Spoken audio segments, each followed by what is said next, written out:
日本位于环太平洋地震带，经常发生大规模的灾难。很可惜的是，虽然台湾与日本同样位处于地震带，也有台风与地震的侵袭，但是国人的防灾意识并不高。除了学校机关准备的课程之外，一般民众较少接触相关的防灾资讯。我们今天正好拿到2本东京防灾手册，借由这个机会为各位介绍一下这2本手册的内容以及特别的地方。如果你喜欢我们的频道，也可以按下订阅按钮，或使用超级感谢支持我们。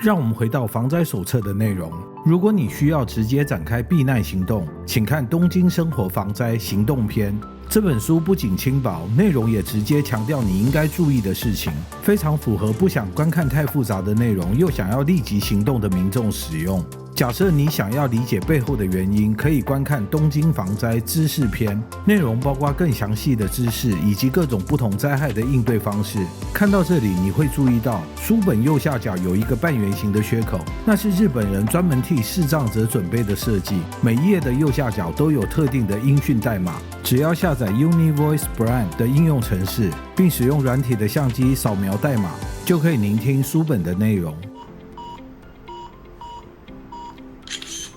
60ページ。今ここで地震が起こったらどこに避難すればよいか知っていますか？もしも帰宅途中に地震が起こったらどこに避難しますか？东京防灾手册的实体书会以邮寄的方式分发给日本东京都的每个家庭。如果你也想阅读整本书的内容，我们将会在影片内提供各种索取的途径，请有兴趣的人一定要继续看下去。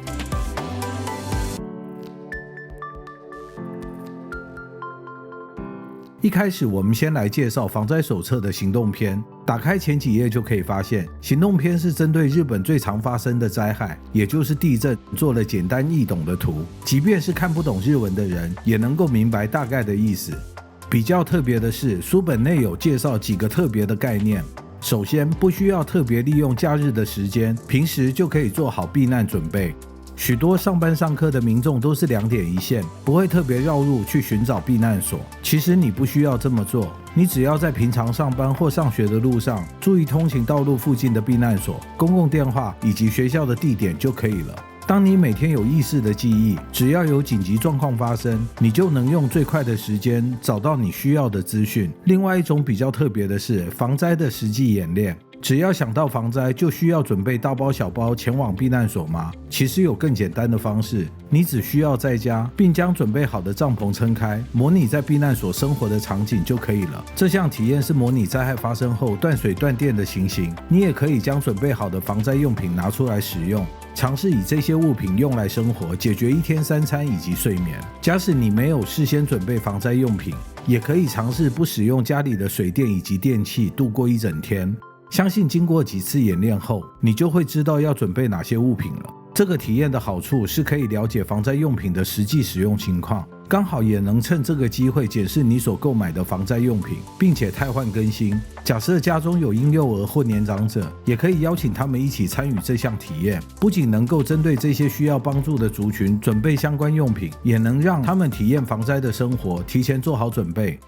另外的内容是手册的知识篇，知识篇比较适合拥有长时间准备的人，或是希望深入了解防灾内容的人观看。我们翻开前几页就可以发现，这本书针对不同的家庭成员提供不同的页数，让你针对家庭状况直接找到你最需要的资讯。除了一般常见的3代同堂之外，还有特别针对外国人的情况进行说明，并且告诉你应该如何行动，以及应该注意的要点。除此之外，里面还有提及避难所的生活。台湾在说明灾害发生时，通常会提醒各位前往避难所进行避难，但是较少提到避难所的生活方式以及需要注意的事情。恰好这本书有提到，可以让各位参考。首先，你应该要注意公共卫生。不知道大家有没有看过公园的开放式厕所或是流动式厕所？只要有太多人使用，厕所就会变得非常脏，甚至发出恶臭。避难所也一样。因此在没有水源或是水源不足的情况下，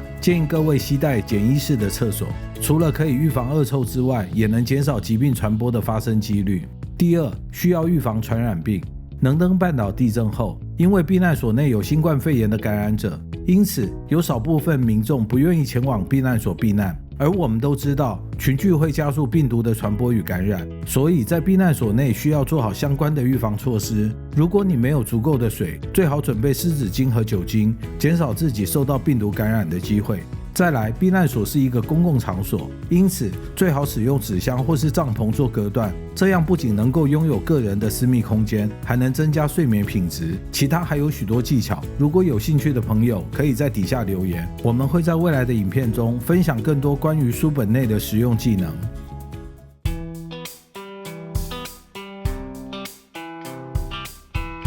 除了这2本书之外，他们也推出东京都防灾的应用程式，里面分为一般模式、儿童模式和高龄者模式。其中有一个相当实用的功能，它可以根据家庭成员的数量、性别、年龄，整理出你要准备的防灾用品种类与数量。假如你不知道该怎么准备，不妨参考一下里面的内容。最重要的是 APP 里面可以免费阅读东京都防灾手册，对于无法取得实体书的我们来说，是一个相当方便的途径。我们会把线上版的连结放在资讯栏，有兴趣的观众可以自行下载，因为目前新版的防灾手册没有中文版本。如果想要观看繁体中文的版本，我们也会提供旧版的东京都防灾手册给各位参考。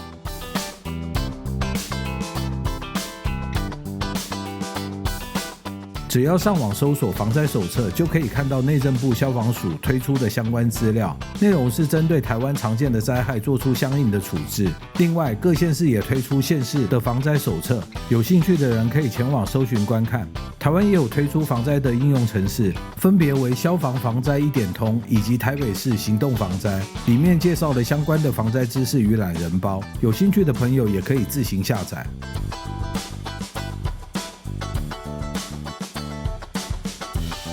看完了防灾相关资料后，我总结出2者的优缺点给大家参考。首先来说手册的部分，东京都防灾手册分为行动篇与知识篇共2本。行动篇在目录开始的前几页，马上整理出相关的避难重点，并根据灾害发生后可能发生的情况，列出对应的页数，让你能够快速找到自己需要的资讯。知识篇则是使用简易的时间轴，让你可以根据灾害发生后的时间，了解灾害当下以及之后可能会发生的事情，并且快速掌握情况。另外，还有为视障者准备的触觉设计与声音代码，可以感觉到设计者的用心。不过缺点就是目前只有日文版本，不懂日文的民众可能会有阅读的困难。而台湾的防灾手册能够根据台湾本岛常发生的灾害进行说明，可惜一开始都太冗长，无法让人快速抓到避难的重点。跟东京都防灾手册比较接近的版本有台南市以及台北市的防灾手册，这2本手册都善用图片以及简单的文字，告诉各位避难时的要点。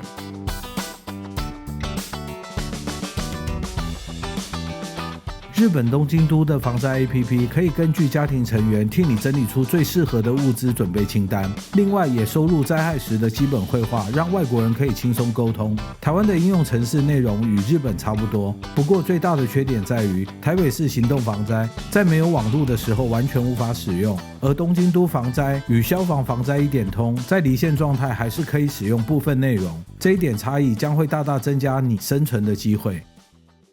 以上就是今天防灾手册开箱。其实日本也有推出受到武力攻击的避难手册，以及女性版本的东京生活防灾手册等。如果你对内容有兴趣，可以留言告诉我们，让我们有机会为各位做介绍。最后，你也可以帮影片按下喜欢并分享，订阅我们的频道，使用超级感谢，开启小铃铛。我们下部影片见。